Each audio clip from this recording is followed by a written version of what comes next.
Voilà un petit message pour celles qui affirment que l'islam n'a rien à voir avec, entre griffes, la race noire.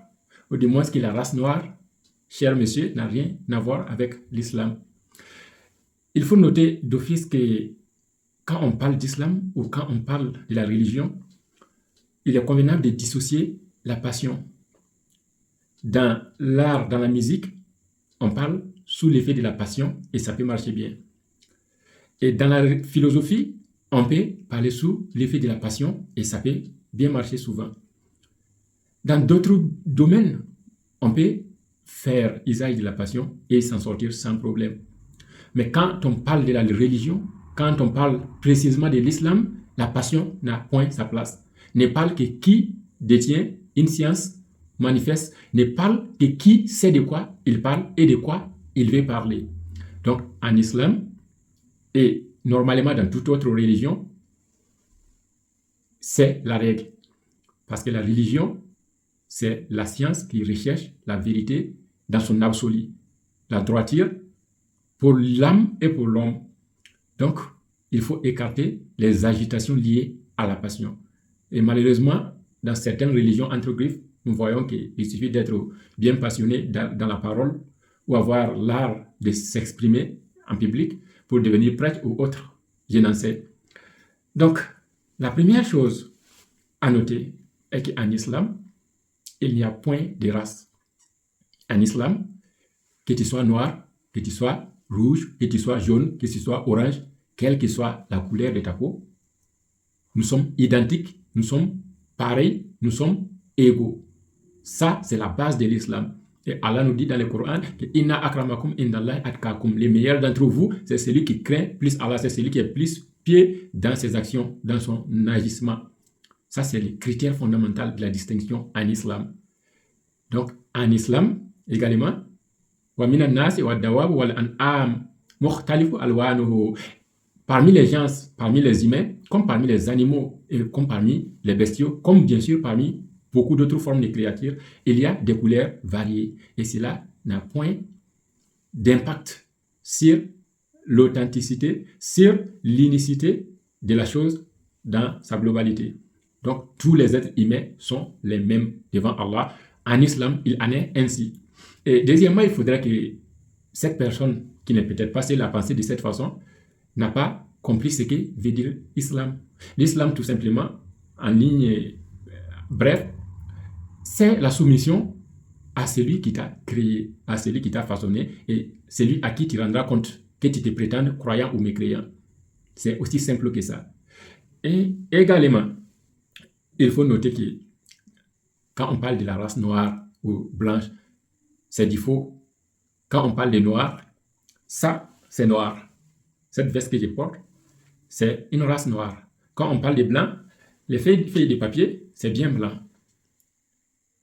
Mais l'humanité tout entière, nous relevons d'une seule créature. Nous remontons tous à un père commun qui est Adam et à une mère commune qui est Ève, comme on l'a dit. Et cela est une vérité que, malheureusement, beaucoup dans leur divagation sous l'effet de la passion encore, rejettent. Ceux qui prétendent que l'être humain vient du singe ne sont que dans la passion. Puisse Allah nous en préserver. Alors, il faut également noter, concernant l'islam, que Allah dit que au sujet du prophète Muhammad que nous ne t'avons envoyé que comme miséricorde pour l'univers. Ce n'est pas comme miséricorde pour les Arabes, ce n'est pas comme miséricorde pour l'Orient, ce n'est pas comme miséricorde pour l'Afrique, ce n'est pas comme miséricorde pour l'Occident. Non, nous t'avons envoyé comme miséricorde pour l'univers, comme guidée et lumière pour l'univers. Ça, c'est l'objectif, ça, c'est la destination du message de l'islam. Et d'autres disent, pourquoi alors le Coran a été révélé en arabe? Mais il est simple. Allah répond à cette question dans le Coran. Il dit, si nous avions envoyé ces messagers avec un Coran en langue étrangère, son peuple allait dire, et même le reste du monde allait dire, quoi? Un messager arabe et un livre en langue étrangère? Si seulement Allah nous avait envoyé un messager avec notre langue. Mais Allah dit, ce Coran que tu vois est une guidée et une lumière pour ceux qui croient en Allah. Et pour terminer, il faut noter que Allah parle de quelque chose de capital dans même passage du Coran. Et notamment dans la sourate Hajj, Allah nous parle de quelqu'un, d'une personne qui correspond exactement aux caractéristiques de cette personne dont on parle, qui affirme que la race noire n'a rien à voir avec l'islam. Allah dit qu'il y a parmi les gens, c'est cette personne ou celui qui discute au sujet d'Allah sans aucune science. Il y a parmi les gens, وَمِنَ النَّاسِ مَنْ يُجَادِلُ فِي اللَّهِ بِغَيْرِ عِلْمٍ وَيَتَّبِعُ كُلَّ شَيْطَانٍ مَرِيدٍ, et qui suit tout diable rebelle. كُتِبَ عَلَيْهِ أَنَّهُ مَنْ تَوَلَّهُ فَأَنَّهُ يُضِلُّهُ وَيَهْدِيهِ إِلَى عَذَابِ السَّعِيرِ. Et sache qu'il faut l'informer que Allah a prescrit que quiconque suivra ces personnes qui discutent dans la religion, qui discutent au sujet d'Allah ou qui discutent au sujet de la religion, au sujet de Dieu, sans aucune science, qui suivent leurs passions, que quiconque va suivre de telles personnes et quiconque va les prendre pour maître ou pour alliés, il va les égarer et il va les conduire vers un châtiment atroce, le châtiment de Sa'ir, de l'enfer. Et encore, il dit وَمِنَ النَّاسِ مَنْ يُجَادِلُ فِي اللَّهِ بِغَيْرِ عِلْمٍ وَلَا هُدًى وَلَا كِتَابٍ مُنِيرٍ. Qu'il y a parmi les gens, ces personnes qui discutent au sujet d'Allah, بِغَيْرِ عِلْمٍ, sans aucune science, ils ne savent rien de ce qu'il dit. وَلَا هُدًى, ni guidé, ils n'ont pas la guidée. وَلَا كِتَابٍ مُنِيرٍ, et ils n'ont aucun livre, ils n'ont aucun message, ils n'ont aucun écrit, aucun livre ou aucune parole, ils n'ont aucun discours éclairant. Quand tu parles au sujet de Dieu, tu dois avoir une preuve sur quoi t'appuyer. Une révélation venant de Dieu, qui est une source de guidée, de sagesse et de lumière. Il ne s'agit pas juste d'affirmer Dieu n'existe pas. Il ne s'agit pas juste d'affirmer l'islam c'est pour les Arabes ou l'islam c'est pour les Blancs, l'islam c'est pour les Noirs. Non, il ne s'agit pas juste de sortir les mots de ta bouche. Dans la religion et précisément en islam, on ne parle pas juste pour parler. Il faut parler avec des preuves, il faut parler avec une science qui éclaire les gens. Parce que l'objectif du discours dans la religion, ce n'est pas de perdre. Et ce n'est pas juste de distraire les gens, mais c'est d'amener les gens vers la lumière, vers la sagesse, vers la guidée, vers la droiture, vers le succès ici-bas et à l'au-delà. Et le verset qui suit dit que c'est de telles personnes affichent Sania et Tfi. Ils affichent leur attitude orgueilleuse pour égarer les gens du chemin d'Allah. Donc, il faut arrêter de parler sous l'effet de la passion quand on parle de religion.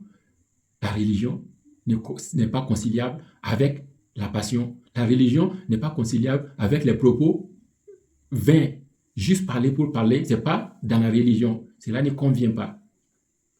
Donc, puisse Allah nous guider, nous préserver. Et il faut noter que quiconque se détourne du droit chemin sous l'effet de sa passion, Allah dit que ce sont eux les égarés. Et quiconque suit la vérité révélée au messager, quiconque suit la sagesse révélée aux prophètes, aux messagers, aux bien guidés, alors de telles personnes sont vraiment les bien guidés. Puisse Allah nous accorder la raison et le discernement. Et pour finir et conclure, l'islam est bel et bien la religion des Noirs, car les muezzins, la personne que le prophète Mohammed a désigné de façon attitrée pour appeler à la prière, c'était le muezzin du prophète. Il avait l'honneur de cela, c'était bel et bien un Noir. Et Bilal est bien connu de tous. Et le pays que le prophète a désigné, quand sa communauté était oppressée, le pays qu'il a désigné pour qu'il aille s'y réfugier, c'était bel et bien un pays habité et peuplé par des Noirs. Donc l'islam, ne serait-ce que par ses simples bases, l'islam est bel et bien concerné et une religion faite autant bien pour les Noirs et pour toute autre couleur de peau. Et que quiconque veut qu'il comprenne et quiconque veut qu'il s'égare. Wassalam.